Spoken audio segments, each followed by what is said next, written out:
Hey guys, we're back with another review. Today it's of the A&K M249 Saw MK-1 or Mark 1.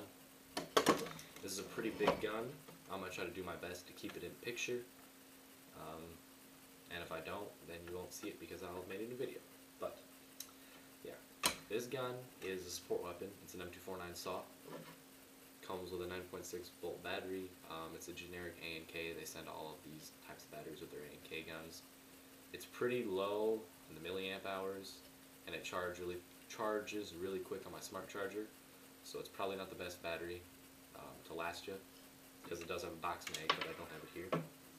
But let's go over a little bit of the gun. We'll start from the back and move to the front.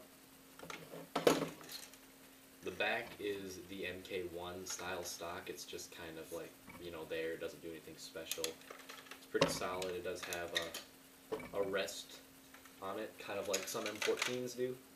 So you can rest your shoulder on it because it is a heavy gun. And the person who uses this is actually a girl. So yeah, she hauls this thing around all day. The whole entire stock assembly is metal. It's not steel, it's not pot metal, it's some kind of alloy.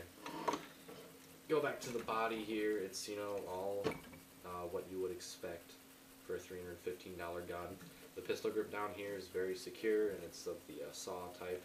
It's really ergonomic and comfortable. And since there's no motor, you can store things in the bottom. You just flip this pin out. I'll try to do it without looking at it. There's a little pin in there, and you flip it out, and then the bottom comes up. You can store anything in there you want.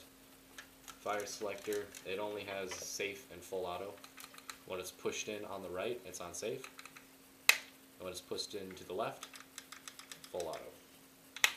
Now this gun does get a pretty good rate of fire with a 9.6 volt battery, so you're definitely going to be able to take some targets out pretty easily.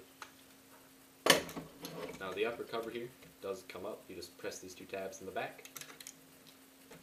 Flips open. Now as you can see, usually the wires will be more fancy and hidden away, but just got done fixing this gun and I didn't really have time to put the wires anywhere.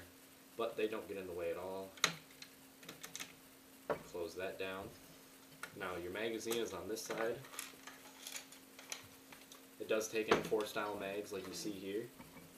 It originally come with a box mag, but I don't have the box mag here. But it does run M4 mags, like I said. You can release it with this. Push down, and it comes out. It's kind of finicky, and there's no definitive click either when you put like an M4 mag in. That's it. It barely goes in, it wobbles a lot, but it's not going to go anywhere. Up ahead, got the carry handle. It is attached to the outer barrel, which is on a quick release system, but it's not going to go anywhere once you get the quick release system on there, right? Now how to remove your barrel, there's a little pad right here. Now usually this will be spring activated, but I had to remove the spring. There was something wrong with it, but when you push this back, the barrel will usually spring forward. Now all you have to do is just push it, and then you can remove the inner, outer, and hop-up unit all together. And then to put it back, might be a little bit tricky. Just like that. Now the front handguard here is where the battery is housed, and it's also where the bipod can be folded up into when not in use. And that'll lock into place, not going anywhere. And then take it out, squeeze the legs in, and it'll spring out like that. But yeah, the battery goes into here. To get the battery in here, basically what you have to do is you have to pull out on the plastic piece, the front handguard I guess, and then it'll basically hinge open, which will expose your small to my connector and your fuse. Moving up more, you got the front barrel assembly. You got the front sight here, which is adjustable for elevation. You have a fake gas system, which does move like that. And originally you will have a orange flash hider. I replaced it with this all steel aggressive flash hider. I think it looks a little bit better, and it covers up the inner barrel. The inner barrel does go a little bit farther out than the actual gun. And then back to the bipod. I told you it folds in, it folds out, and it's adjustable for lengthwise too, so you can have 3 different points of that. And like I said, it folds up when you don't need it. For specs on this gun, I'm not going to do an internal video, mainly because they're coming to pick this gun up right now and I just don't have time. I wasn't filming myself when I took the gearbox out and stuff, but internally you got A&K steel gears, you have a piston, full plastic teeth, one metal tooth, no second tooth removed for angle of engagement. You have a pretty good O-ring and a ported piston head. The same plastic that's on the piston was also used for the air nozzle and the cylinder head. The cylinder head did not have an O-ring. The cylinder itself is chrome with no holes, so it's not ported. Gears were steel. The motor in this gun gave it a pretty good rate of fire, but it also has a pretty weak spring in it.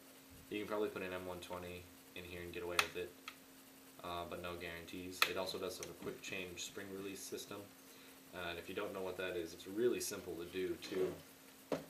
You have this little screw here, you can unscrew it, and on the other side a body pin will come out, and once you pull that body pin, the stock basically hinges down, and then all you have to do is push in, twist, and the entire spring and spring guide will come out, which the spring guide is metal, which is nice.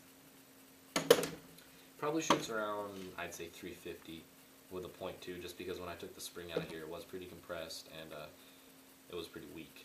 But yeah, 350 probably gets a really good rate of fire as well, like I said, with the 9.6. No internal review, like I said, I just don't have time. If I ever get the gun though, maybe. But yeah, overall it's a pretty good gun for, you know, 330 bucks. One thing that does kind of suck though, and this is with all the A&K scars, or not scars, saws, is that their hop-up, which is located in here, is really a piece of crap. It does nothing, basically. You really do have to buy like an aftermarket hop-up unit or bucking to get any kind of effectiveness out of this. But yeah, this just does not help at all. I mean, it'll still shoot 60, 70 feet, and then with a hop-up on, maybe a little bit more, but it just needs a new hop-up, and it'll be pretty good. So, without further ado, that's been the review of the A&K M249 saw MK-IKWA.